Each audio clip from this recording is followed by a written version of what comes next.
Tens de perder essa mania, estás a ouvir? Já pensaste no ridículo que é tu escreveres ou pensares vai Real até para o ano e estares aqui no episódio seguinte da Rebaldaria? Estive no Iberanime de Lisboa há uns dias, tal como esta pulseira indica, e não avisei absolutamente ninguém. E acho que até foi uma boa experiência, mas da próxima vez vou em cosplay só mesmo para ter a certeza que ninguém me reconhece. Ou seja, vou tentar ir mais vistoso para dar menos nas vistas. E como voltei de lá com os para-paras ligados e o espírito Iba a transbordar, esta rebaldaria será exclusivamente dedicada às japonesices que andei a consumir nos últimos meses.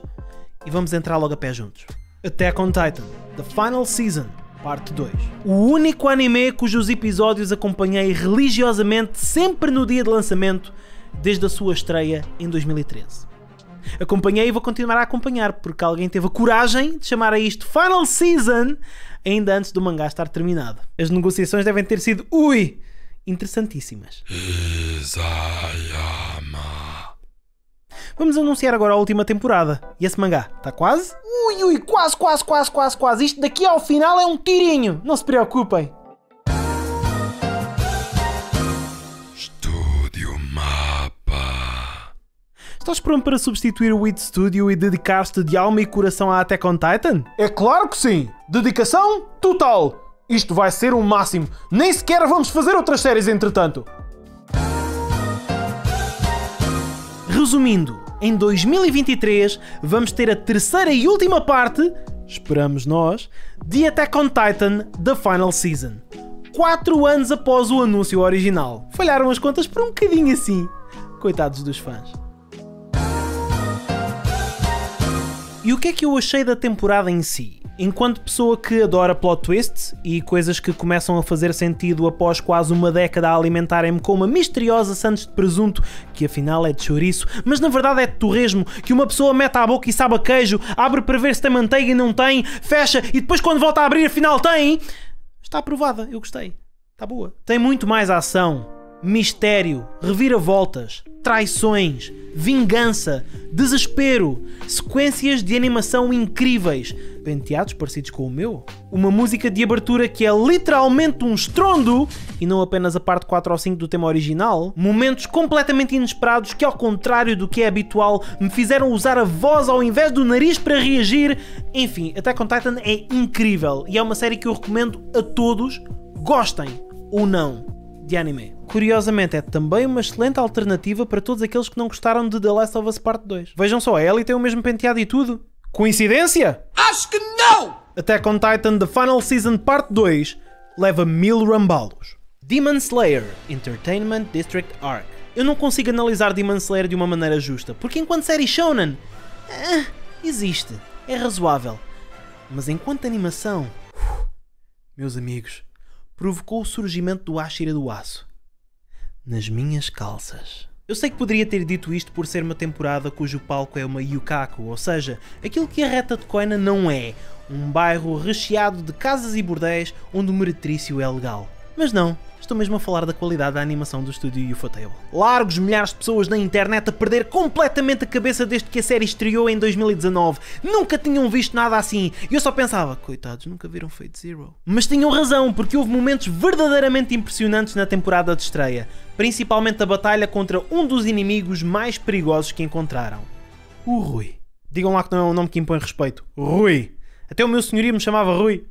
E o meu nome é Ruben. E sabem o que é que Demon Slayer também tem de incrível para além da animação? A banda sonora. É fantástica! Consegue trazer ao de cima emoções que em condições normais a história só por si não conseguiria. E não é que eu acho que a narrativa seja má, embora também não seja nada do outro mundo. O resto é que é soberbo em comparação. Felizmente o melhor elogio que posso fazer a esta temporada é que a história me cativou muito mais do que em arcos anteriores. Talvez isso esteja parcialmente relacionado com o meu fascínio com o Japão e com a forma como apresentaram a cultura, o negócio e as hierarquias em torno das geishas no período Taisho. Este ambiente fez-me pesquisar ainda mais acerca do assunto, vi inúmeros vídeos no YouTube acerca disto e os paralelismos que consegui traçar entre a realidade e a ficção fizeram-me apreciar ainda mais estes 11 episódios. Houve também uma clara evolução das personagens do núcleo principal, à semelhança do que acontece em quase tudo o que é shonen.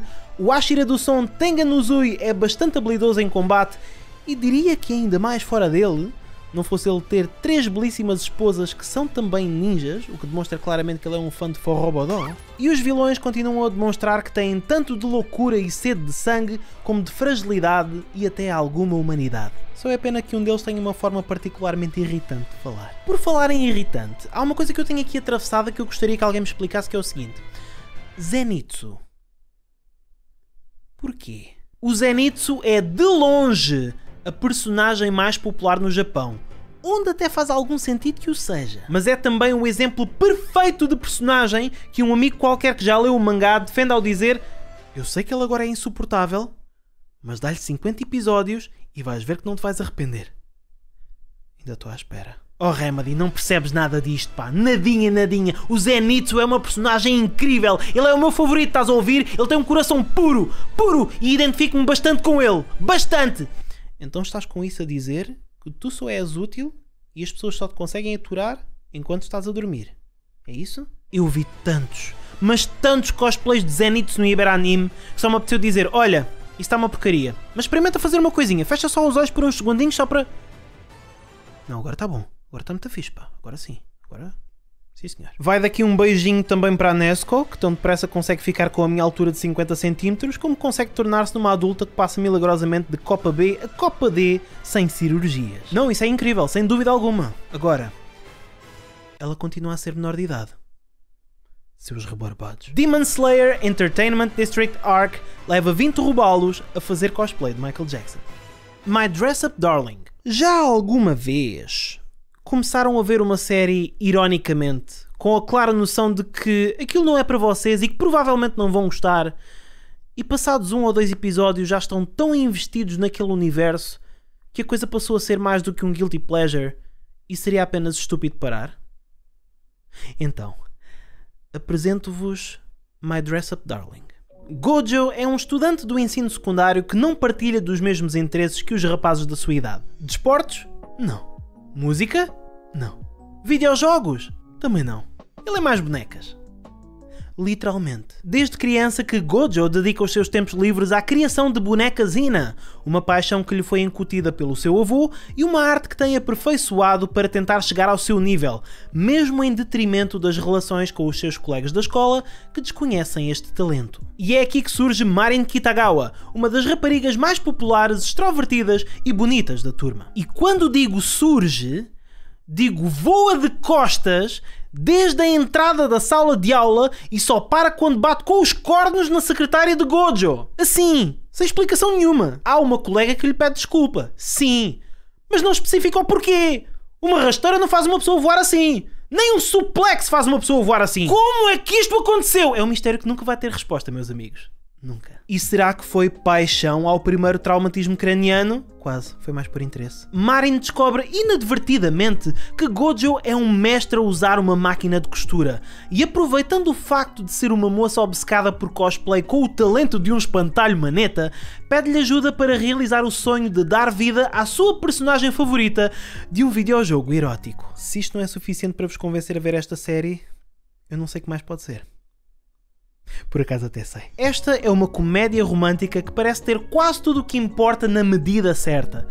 Até quando vai ao limite e toca involuntariamente em sítios em que não devia ao fazer essas medidas. Tem personagens carismáticas, sequências bizarras e bem-humoradas.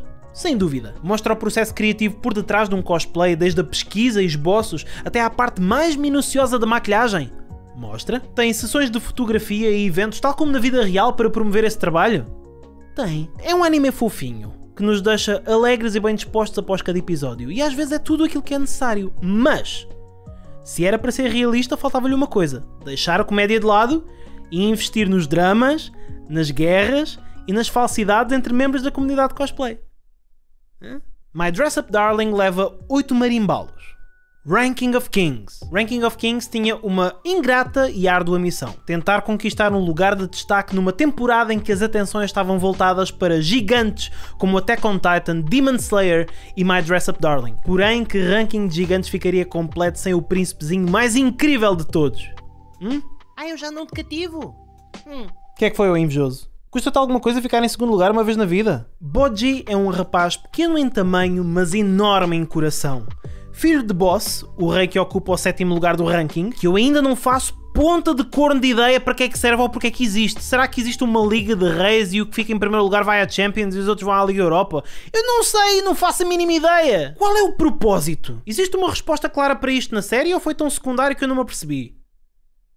Enfim, o bondoso Bojji tem o sonho de um dia se tornar no rei número 1 do ranking. Bom para ti, meu puto. Eu não sei para que é que tu queres isso, mas o que importa é ser feliz.